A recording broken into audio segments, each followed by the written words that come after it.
année, la Journée des Nations Unies 2016 correspond à un moment de transition pour le monde et l'Organisation des Nations Unies. L'humanité est entrée dans l'ère du développement durable depuis que les dirigeants du monde se sont engagés à tenir l'ambitieuse promesse que constitue le programme de développement durable à l'horizon 2030.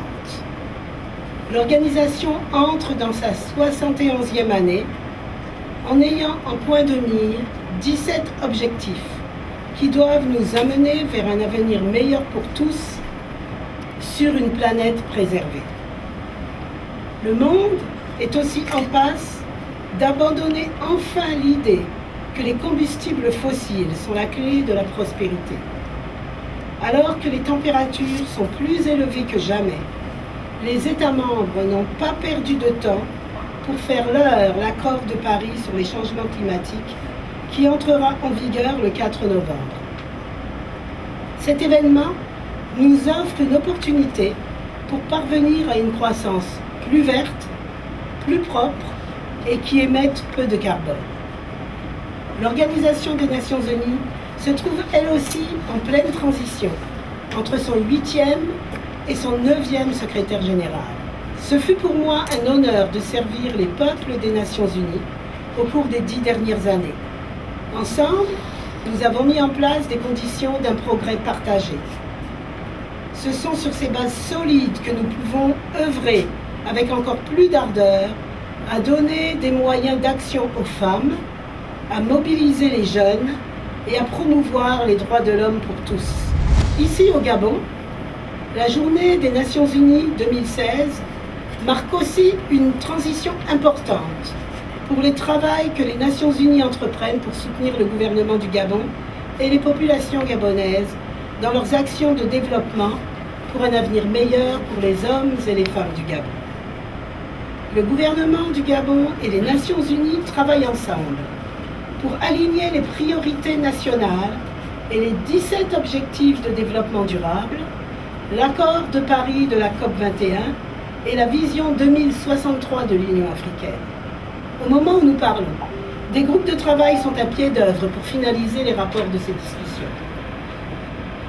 Nous souhaitons aussi renforcer notre dialogue avec les jeunes, les femmes, les personnes les plus vulnérables et les plus démunies, afin de pouvoir appuyer le gouvernement à mettre en œuvre les politiques permettant qu'ils accèdent à plus de bien-être social, de justice et d'équité. D'autre part, les Nations Unies et le gouvernement du Gabon préparent un nouveau cadre de coopération 2017-2022 qui sera notre feuille de route et pour laquelle nous serons redevables de résultats. Ce cadre de coopération vise à mettre en œuvre les priorités nationales liées à la diversification de l'économie, à l'égalité des chances, particulièrement pour les jeunes et les femmes, à la participation inclusive de tous au développement durable dans des domaines tels que l'accès aux services sociaux de base, la santé, l'agriculture, la culture de la paix, l'éducation, la participation politique et d'autres domaines. Et je crois que dans le cadre des objectifs de développement durable, l'un d'entre eux, le numéro 10, vise la promotion de l'équité. Et en fait, tout le travail que nous allons faire en tant qu'agence des Nations Unies dans le cadre de l'assistance des Nations Unies pour le futur cycle de coopération visera justement à la réduction de ces iniquités et une véritable égalité des chances pour l'ensemble des populations à bénéficier d'un accès à des services sociaux de base de qualité. Et c'est pas parce qu'on est passé aux ODD qu'on laisse tomber les OMD. Toutes les questions liées aux ODD sont complètement intègres, les questions des ODD, et on continue sur les domaines dans lesquels il y avait encore beaucoup de travail à faire, notamment la lutte contre la pauvreté, notamment les questions liées au VIH-Sida, notamment les questions liées à la mortalité infantile, etc., etc. Ce n'est pas une nouvelle chose, malheureusement. C'est vraiment un problème structurel qu'on a depuis un an. Tous ensemble, sous le lead en fait, du UNRC, on a été en discussion avec le ministère de la Santé pour résoudre une fois et pour toutes ces questions de rupture de stock. Et on a proposé, et j'ai rencontré le ministre de la Santé la semaine dernière, vraiment des actions très concrètes pour faire en sorte qu'on améliore ce circuit des médicaments. Parce que le circuit pour les médicaments VIH n'est pas la même chose pour les autres médicaments. Et très souvent, on n'a pas une bonne estimation des besoins des médicaments, puisque la file active des patients ne peut-être pas vraiment correspond pas à la réalité. Il y a beaucoup de personnes qui vont avec le VIH qui prennent leurs médicaments à Port-Gentil et puis ils sont aussi inscrits à l'IPAFIL et ça fausse un peu les données et donc la base pour faire la commande. Mais je peux vous assurer que le ministre de la Santé, c'est une des priorités. Vous avez vu dans le programme du gouvernement, les prochains 100 jours, une des actions prioritaires, c'est la prise en charge des personnes vivant avec le VIH. Et on est ensemble en train de travailler avec le gouvernement pour résoudre une fois pour toutes ces questions de rupture.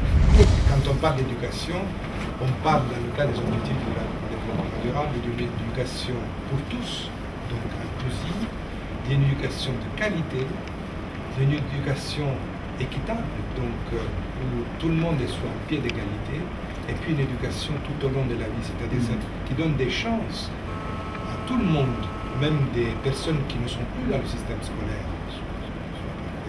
Ils ont décroché soit parce qu'ils ont un âge où ils n'accèdent plus, on va dire, à l'éducation formelle, mais il y a des opportunités, des possibilités de continuer de se former et s'éduquer tout au long de la vie.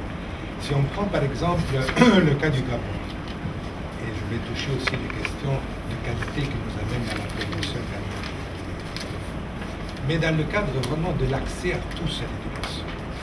Les objectifs du millénium nous montrent que, par exemple, au Gabon, il y a un taux de scolarité très élevé, particulièrement, je dirais, un des plus élevés. Un des plus élevés. Nous sommes au-delà de 95%.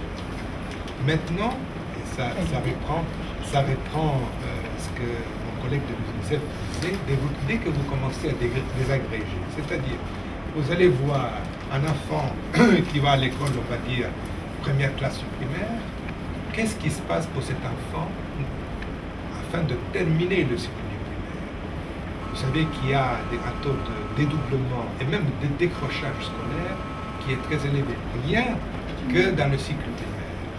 Si nous parlons après du passage du primaire au secondaire, il y a encore une chute importante, je dirais, de population scolarisée qui ne continue pas ses études.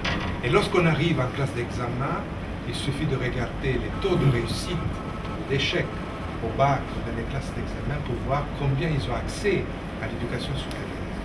Donc vous voyez, maintenant, dès qu'on commence à regarder et analyser mieux ce genre d'aspect, vous vous rendez compte comment